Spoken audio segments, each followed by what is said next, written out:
আমি একটা জিনিস দেখেছি, এই পৃথিবীর মানুষ মানে কিছু ভালো কিছু মন্দ সব কিছু মিলাইয়া এই পৃথিবীতে বসবাস করে।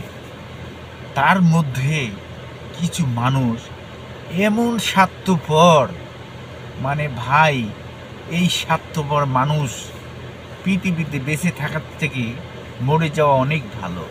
কারণ তারা নিজের স্বার্থ ছাড়া কিছুই বোঝে না, কিছুই বোঝে না।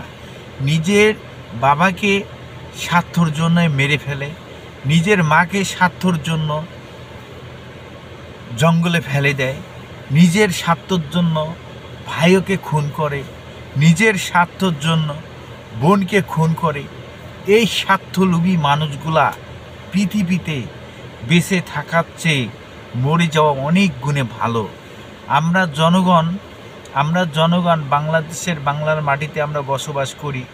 আমরা একটা কথাই ভাবি যে মানুষ এত স্বার্থপর, এত নিচে নেমে যেতে পারে, এটা কল্পনার বাইরে।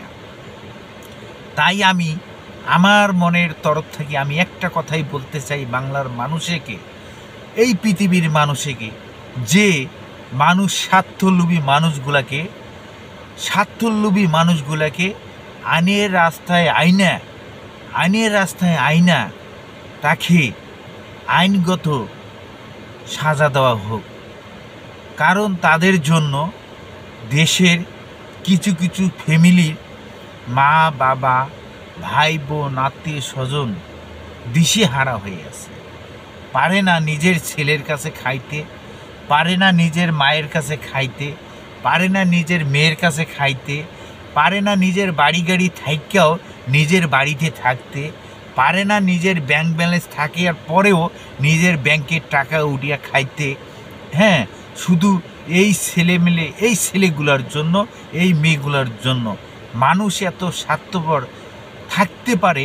এই মানুষগুলাকে ধরে আইনের রাস্তায় আইনে সাজামূলক দেওয়া হোক। এটাই আমরা বাংলাদেশের কিছু কিছু ফ্যামিলির মানুষ এটাই চায়। কারণ ওই ফ্যামিলিগুলার কারণে নিজের মা বাবা ভাই বোন আত্মীয় স্বজন আত্মহারা হয়ে গেছে। কাঁদতে কাঁদতে মানে দুঃখ কল্পনা করা যায় না এই মানুষগুলা কোথায় থেকে কোন জায়গায় চলে আসছে।